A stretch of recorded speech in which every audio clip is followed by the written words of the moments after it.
दोस्तों, गाज़ा को लेकर बड़ी खबर निकलकर सामने आ रही है। गाज़ा में अरब देश तैनात करेंगे अपना फौज।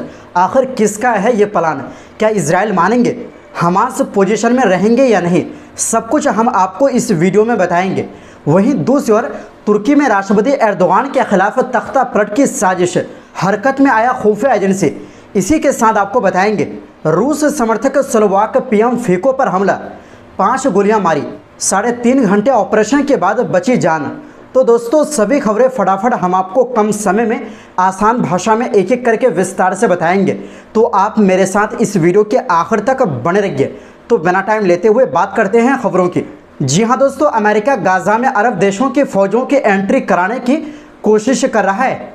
अमेरिका चाहता है कि गाज़ा में युद्ध के बाद बढ़ने वाली बहुराष्ट्रीय सेना में अरब के देश भी शामिल हो। इसके लिए अमेरिका अरब देशों को मना रहा है। पश्चिमी और अरब अधिकारियों का कहना है कि मिस्र, संयुक्त अरब अमीरात और मोरक्को इस पहल पर विचार भी कर रहे हैं। बाइडेन प्रशासन अरब देशों को एक शांति सेना में भाग लेने के लिए कह रहा है, जो युद्ध समाप्त होने के बाद गाज़ा में तैनात होगी। अमेरिका अरब देशों के साथ इससे जुड़ी योजनाओं पर चर्चा भी कर रहा है।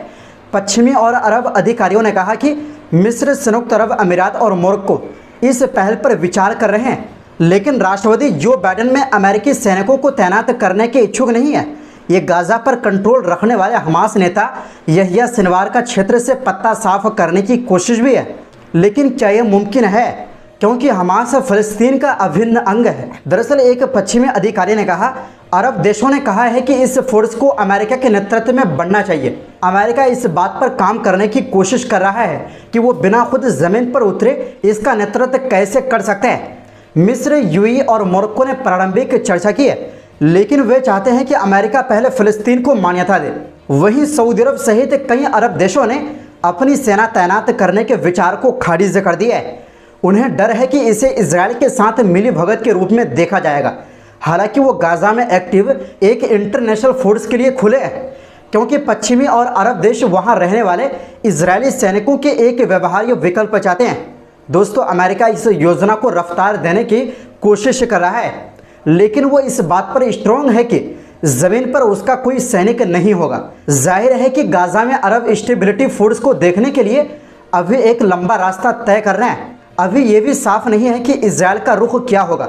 अमेरिका और उसके सहयोगियों ने हाल के समय में इजरायली प्रधानमंत्री बेंजामिन नेतन्याहू के इरादों पर बेयकीनी से निराशा जाहिर की है। नेतन्याहू की ओर से ये साफ नहीं है कि कब तक उन्होंने गाज़ा पट्टी में सैनिकों को रखने की योजना बनाई है। वहीं अमेरिकी विदेश मंत्री एंटनी ब्लिंकन ने रविवार को CBS के फेस द नेशन में कहा कि वाशिंगटन अरब राज्यों और अन्य सहयोगियों के साथ सुरक्षा, शासन और पुनर्निर्माण के लिए मजबूत प्लान बनाने पर कई हफ्तों से काम कर रहा है, लेकिन इस पर इजराइल उत्साहित नहीं दिखा है। विदेश विभाग के एक प्रवक्ता ने कहा कि वाशिंगटन ने संघर्ष के बाद गाज़ा के बारे में क्षेत्र में साझेदारों के साथ बातचीत की है। कई देशों ने हालात बेहतर होने पर रचनात्मक भूमिका निभाने की इच्छा जाहिर की है, यानी फिर से तबाह हुए मकानों को बनाने की बात कही है। उन्होंने कहा कि गाज़ा के शासन, सुरक्षा और इंसानी हमदर्दी की कोशिशों की हिमायत के लिए बहुत से देशों को आगे बढ़ने की ज़रूरत है। दोस्तों, इजराइल के पीएम नेतन्याहू ने जोर देकर कहा है कि वो इजराइल को सुरक्षित रखने के लिए एनक्लेव प्रशासन में पश्चिमी और अरब समर्थित फ़लस्तीनी अथॉरिटी की भूमिका को खारिज करते हैं। उन्होंने फ़लस्तीनी की मान्यता की दिशा में किसी भी कदम का भी विरोध किया है। इजरायली रक्षा मंत्री योव गैलेंट जैसे कुछ अधिकारियों ने युद्ध के बाद गाज़ा में इंटरनेशनल मौजूदगी के विचार का समर्थन किया है, लेकिन इजराइल की पोजीशन पर क्लियरिटी की कमी ने युद्ध के बाद के किसी भी योजना पर संदेह को बढ़ा दिया है। पश्चिमी अधिकारी ने कहा, इजराइल इस बारे में किसी से भी बात करने से इनकार कर रहा है। वहीं अरब देशों का कहना है कि पश्चिम को फ़लस्तीनी राज्य को मान्यता देनी होगी। अमेरिका के क्षेत्र सहयोगियों के साथ एक शांति सेना बनाने के विचार की पुष्टि करने वाले अधिकारी ने कहा कि संघर्ष के बाद के मंसूबे पर अरब देशों के बीच भी मतभेद है। ऐसे में ये कोई नहीं जानता कि आने वाला दिन कैसा होगा। इसी के साथ आपको बता दें कि जी हाँ दोस्तों, तुर्की में तख्ता पलट की खबरें सुनने को मिल रहा है। बताया जा रहा है कि राष्ट्रपति एर्दोगान के खिलाफ देश में साजिश रची गई है, लेकिन इस पर तुर्की की सारी खुफिया एजेंसियां सख्त एक्शन ले रही है। रिपोर्ट के मुताबिक तुर्की के गृह मंत्री अली एरलिकिया ने कहा है कि रजब तैयब एर्दोगान की सरकार को गिराने की साजिश रचने वालों की पहचान की जाएगी और उन पर कानूनी कार्रवाई होगी। उन्होंने कहा कि अगर किसी निकाय में राष्ट्रपति, सरकार और दूसरे राजनेताओं के खिलाफ कोई काम हुआ है तो हम इसकी तह तक जाएंगे।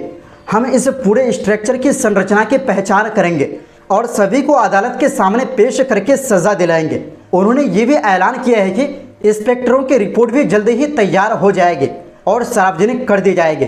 तुर्की में एर्दोगान सरकार के तख्तापलट की कोशिशों की खबरें सामने आने के बाद गृह मंत्री ने यह बात कही है। स्पुतनिक की रिपोर्ट के मुताबिक राष्ट्रपति रजब तैयब एर्दोगान ने बुधवार को आनन फानन में खुफिया विभाग और न्याय मंत्रालय के प्रमुखों के साथ एक इमरजेंसी मीटिंग की थी। बताया गया था कि सहयोगी नेशनलिस्ट मूवमेंट पार्टी के नेता डेवलेट बाहसेली की ओर से संभावित तख्तापलट की चेतावनी के बाद एर्दोगान ने यह बैठक बुलाई थी। खुफिया विभाग और न्याय मंत्रालय के प्रमुखों के साथ एक इमरजेंसी मीटिंग की थी। अंकारा के सुरक्षा निदेशालय में आपराधिक संगठन आहान बोरा कपलान से संबंध रखने के आरोपी कई पुलिस अधिकारियों को भी बर्खास्त किया गया है। इस घटनाक्रम ने देश के भीतर एक तनाव और चिंता पैदा की है। टर्किश अखबार हुर्रियत डेली न्यूज ने बताया कि अंकारा में जनरल प्रोसिक्यूटर का ऑफिस एर्दोगान की सरकार को गिराने के लिए की गई एक संभावित साजिश की जांच कर रहा है। इसमें कहा गया है कि टर्किश क्रिमिनल कोड के जिस आर्टिकल पर जांच आधारित है उसमें राज्य की सुरक्षा और संवैधानिक स्थिति के खिलाफ अपराध करने के लिए एक अवैध संगठन का निर्माण शामिल है। अंकारा के सिक्योरिटी डायरेक्टरेट में आपराधिक संगठन आहान बोरा कपलान से संबंध रखने वाले कई पुलिस अधिकारियों को बर्खास्त कर दिया गया था। पुलिस अधिकारियों की बर्खास्तगी के बाद तख्तापलट के अंदेशी ने जोर पकड़ा है। तुर्की की खुफिया एजेंसियों ने बर्खास्त पुलिस अधिकारियों के घरों से डिजिटल सामग्री जब्त करने के लिए उनके घरों की व्यापक तलाशी ली थी। ऐसे में माना जा रहा है कि ये पुलिस अधिकारी सरकार के खिलाफ साजिश में शामिल है। हालात का जायजा लेने के लिए राष्ट्रपति एर्दोगान ने न्याय मंत्री इल्माज टुनक और राष्ट्रीय खुफिया संगठन के निदेशक इब्राहिम कलील के साथ कई घंटे तक बैठक की।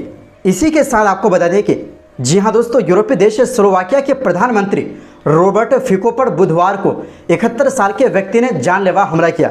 हमलावर ने उन्हें 5 गोलियां मारी। एक गोली फिको के पेट में लगी। पीएम को तुरंत अस्पताल ले जाया गया, जहां 3.5 घंटे तक उनकी सर्जरी चली। स्लोवाकिया के डिप्टी पीएम थॉमस तरावा ने बताया कि फिको का ऑपरेशन हो गया है और उन्हें उम्मीद है कि वो इस हमले से उबर जाएंगे। उनकी जिंदगी खतरे से बाहर है। इंटीरियर मिनिस्टर मातुस सुताज एक्सटोक ने बताया कि हमलावर एक लेखक है। दरअसल फिको हिंडोलोवा में एक सरकारी मीटिंग में थे। जब वो मीटिंग से बाहर निकले तो उन पर हमला हुआ। पुलिस ने हमलावर को मौके पर ही पकड़ लिया और हथकड़ी लगा दी। स्लोवाक मीडिया के मुताबिक हमलावर लेविस का रहने वाला है। वो DUHA लिटरेरी क्लब का फाउंडर है। उसकी कविताओं के 3 कलेक्शन पब्लिश हुए हैं। वो स्लोवाक लेखकों के एसोसिएशन का मेंबर भी है। प्रधानमंत्री नरेंद्र मोदी ने इस हमले की निंदा की। उन्होंने कहा कि इस मुश्किल घड़ी में भारत के लोग स्लोवाकिया के साथ खड़े हैं। अमेरिका के राष्ट्रपति जो बाइडेन, विदेश मंत्री एंटनी ब्लिंकन, ब्रिटेन के प्रधानमंत्री ऋषि सुनक ने हमले की निंदा की और कहा कि मुश्किल वक्त में फिको के परिवार के साथ है। रूस के राष्ट्रपति व्लादिमीर पुतिन ने इस हमले की निंदा करते हुए इसे भयानक अपराध बताया है। तो दोस्तों, इस पूरी रिपोर्ट के बारे में आपकी क्या राय है? अपनी राय कमेंट बॉक्स में ज़रूर दें। इस वीडियो में बस इतना ही।